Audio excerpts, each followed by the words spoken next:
All right, lads. A question that commonly gets asked quite frequently is, what is the best occupation law? So let's start the game in the best way. Annex all. This is the worst timeline. So guys, there's one issue with this, is that we have a lot of occupation law and not a lot of cores. And these are the occupation laws that we have on offer. So let's talk about them. I have made a guide talking about garrisons. You can find the garrison video here. The editor will put the card right there, so you can click on it and you can find out how the best composition for garrisons and occupation laws. We're just going to specifically talk about the occupation laws, okay? And we are going to make a tier list about it. A tier list, another tier list. So here we go. Let's start off with brutal oppression. This is specifically unique to fascist nations. Only nations that have turned to the ideology of fascism can go for it. And this one reduces occupation resistance by a massive 75%. So I think this is the highest one in the game. Gives you plus 10 local resources like your steel and your whatnot. Your resistant decay speed increases significantly. Unfortunately, though, it has a downside. You need to increase the amount of garrisons required to suppress by 100%. So a lot of manpower and equipment need to be submitted. Damage to garrisons plus 100%. So if you do inflict any damage, these garrisons will take a lot of damage. And also minus 0.11 compliance reduction, which basically means you never gain compliance. Compliance is a way of gaining bonuses over time for not harshly suppressing the people who live here. So local resources plus 42%, local non-core manpower plus 12%, and local factories plus 45%. So if you get your compliance high enough, you get the factories that exist there, the manpower and the resources you would normally get. However, you'll never get as much as if it was a core, and that applies triple to manpower. Coring land is the best way of getting manpower, but specifically that's situational if it's in a focus tree or if you're the anarchist where you can core the whole world with political power. So if you want to say to yourself, I don't care about compliance and I just want to suppress them as much as possible to get that oppression down to 0%, this is something you can do. Very situational though. You could do this as Germany for Poland, for instance, or France, which has a lot of resistance to begin with, and that would push their resistance really low, and therefore you won't have to deal with a lot of the damage that partisans happen on you. But overall though, you're not getting any compliance, so you'll never be able to build the resources you've got. Overall, all you're gaining is a little bit of resources. You're not gaining any factories or manpower. You gain very little from this, and it's just a situation where it's like, well, I just want to suppress them and get their resistance down really low and then not have to worry about it. Let's just see how low we can actually get it. So I'm going to go for brutal suppression. So look, there really isn't even a minimum. It's still increasing. If we max the manpower and max the equipment, can we get it down to 0? I think the minimum will still be around about 10 or 15. So you'll still get a little bit of resistance, and that resistance will damage your garrisons and probably cause a lot of problems. It's going to cost me 8.2 million manpower to suppress the world and 10k guns. That's insane. Oh, it gets to 10%. It gets to 10% and then it stops. So 10% is like the minimum and the maximum. We're still getting a lot of equipment damage.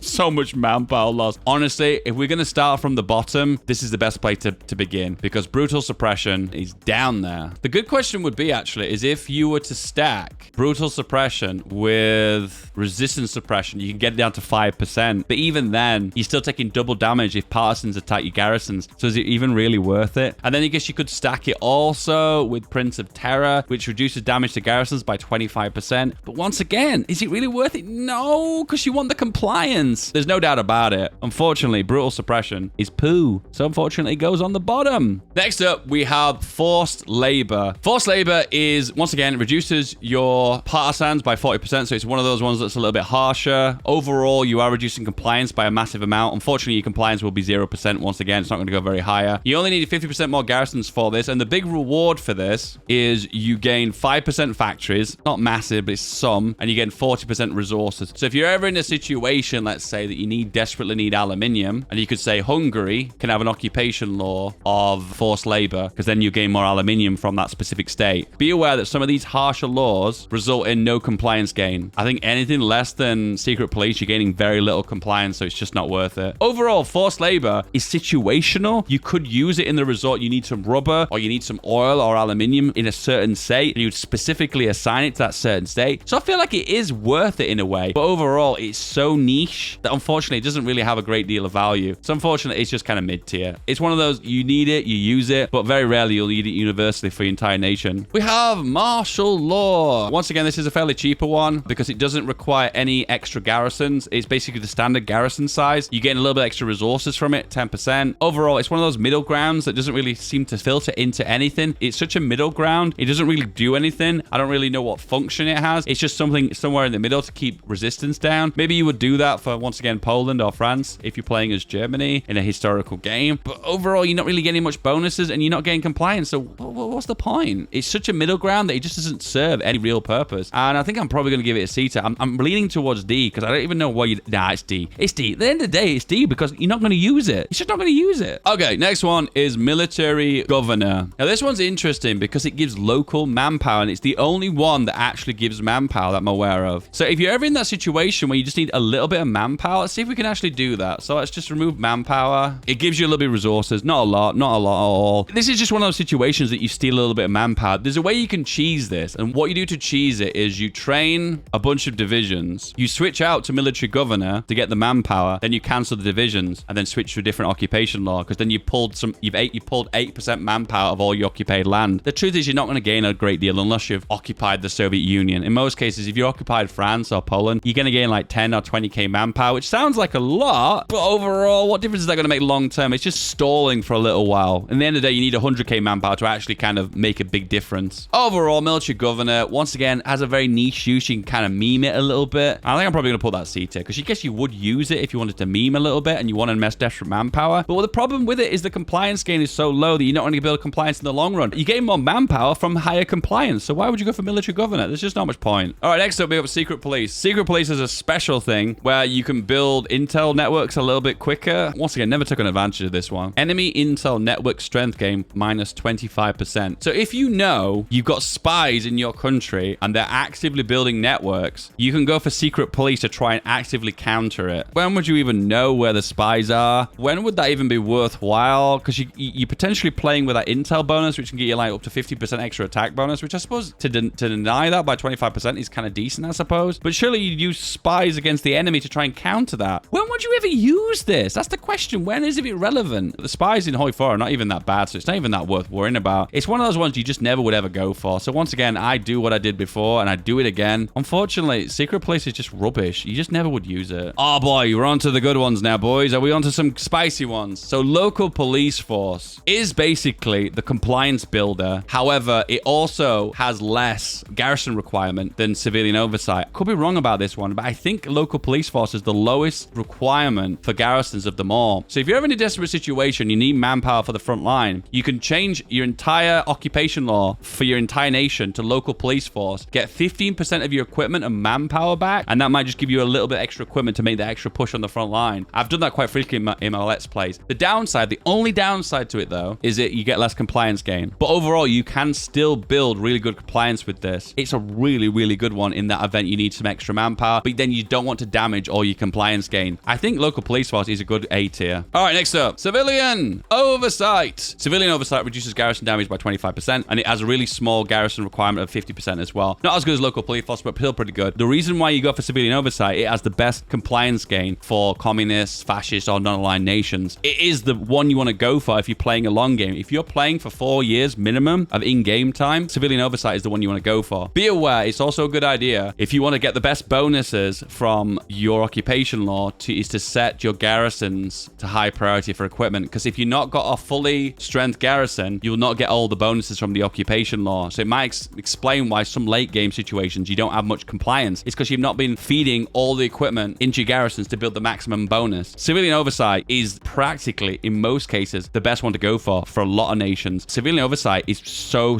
good. There's no doubt about it. It is really, really good. Let's go on to the spicy ones now, right? Harsh quotas. Harsh quotas is one I've recently discovered, and it is mad strong. Harsh quotas gives you 25% local factories for all places you've occupied. And to show you an example of this, I'm going to turn on to harsh quotas right now, and you're going to watch the factory count go up. So remember, the compliance for the whole world is practically low, apart from some of the colonies. What we're going to basically do now is pull factories from the entire world that we don't have any compliance from. 359, 383, 393, 423, 448, 623, 639. It just keeps going. What we've basically just done there, guys, is we've just pulled 25% more factories out of the entire Earth based based on this occupation. And remember, we don't need any compliance for this. The occupation law just pulls factories out of those areas. There are downsides though. One, this requires a lot of garrisons. This is going to be a mighty fine garrison. So you're going to need a lot of manpower, a lot of equipment to keep those garrisons going. It's going to cause you a lot of damage to the garrisons too, plus 50% extra damage to garrisons. So it's not something long-term. It's kind of something you do as a minor power. If you're playing as Hungary and you're gobbling up the Balkans and you've got harsh quotas turned on, you're going to be pulling so many factories from a minor nation that will buff you as a minor nation, giving you more and more overall factory count. It's not something you do as a major as much, but a minor power, you'll benefit lots and more. It's hard though, because it's very situational in a way, because you need to have the manpower, you need to have the equipment to actually fully stock the garrisons. I find myself in a lot of situations when I'm playing mid-game as a minor and I've got like a good surplus of equipment and manpower, let's say Romania, I'll go into harsh quotas for the Balkans and you just pull an extra 20, 30 factories out of nowhere. It is absolutely amazing. I think it's a dark horse actually, and I think in all fairness, more players need to take advantage of it. There's no doubt about it. I think it is a straight A tier. I don't think you can be on this permanently, hence the reason why it's not an S tier. It's just one of those ones you kind of hop onto when you want factories and then you hop off it, because long term, you're not going to gain any compliance with this. Once again, it's a big strain on your economy with equipment and manpower, so it's something you only want to be able to temporarily onto. There's one here that you probably can't even see that you're not even aware of. That's right. One of the default laws is no garrison.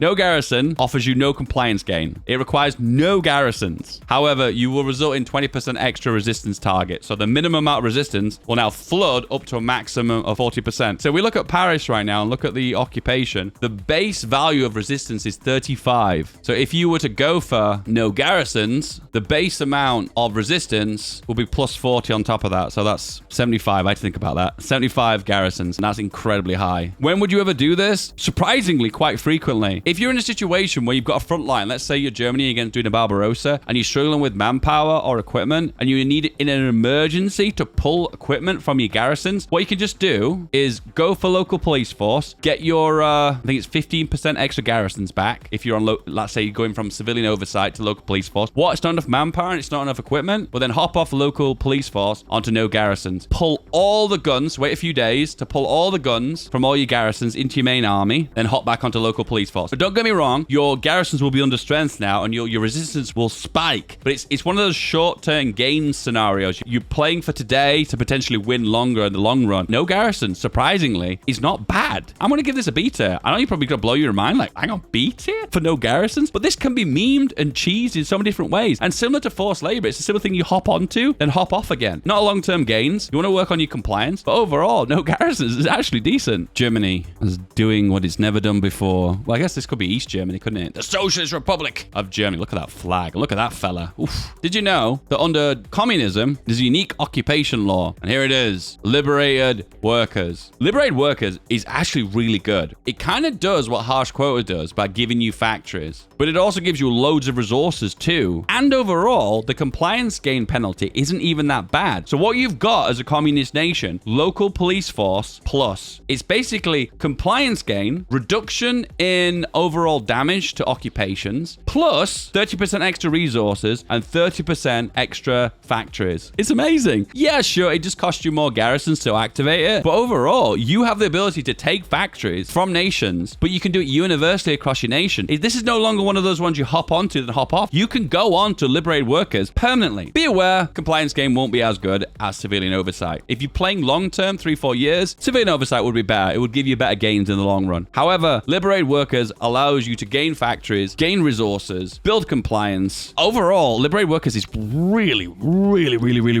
good. I have just thought for a second that I've ranked one of them wrongly. Civilian oversight is A tier. Liberated workers is S tier. And here we go. The final democratic one, local autonomy. It's basically civilian oversight plus. Local autonomy will require less garrisons. It will have a bonus to compliance gain. It requires 10% less garrisons. However, there is one penalty and you have 10% extra resistance target. This is very similar to civilian oversight. It's one of those ones you can hop onto and be on it permanently. If you're a democratic nation, my advice is go on this immediately at the start of the game as France or the UK or Portugal or any nation who has colonies, because that means you'll be able to gain more and more compliance and pull it from your colonies. Overall, you're going to gain manpower, resources and factories not so much because there's not really a lot of those overseas. But overall, overall, if you are a democratic nation, this will gain you so much compliance. This has the potential to gain you like 100% compliance in the long run, which has better bonuses in some cases compared to cores. You'll gain more resources and more factories than even if you've cored it. You don't gain as much manpower though. Overall, local autonomy, I think it's the best. It is the best. The only downside is that it's ideological for democracies. Turkey, a very strange shaped Turkey. I bet you thought we were done. Oh, we're not done. So Reconsolidation is the one, and it's specifically only for Turkey and only for like 3 states, which is classed as Kurdistan. And here we go. So it's specifically, I think, only for these like 4 states here and right in the corner. And here we go, Reconsolidation. So overall, compared to civilian oversight, it's a little bit more resistance target. It has a big reduction to damage to garrisons and required garrisons. It basically is a no-brainer. If you have the option to go for this one, you should go for it. Overall, it's a way of getting more compliance for Kurdish lands. And that's the only reason behind it. I guess it has to be mentioned because it's one of the occupation laws. I'm not sure if there are any more in the game that I'm not familiar with. But overall, I'm going to give it a B tier because once again, when you can have this option to go for it as Turkey, you should always go for it. There's no doubt about it. But you can only do it for these 4 states here, as I'm aware of. I don't think you can even do it for these ones either. These are the Kurdish ones. Nope, it literally is just those 4 in the entire game.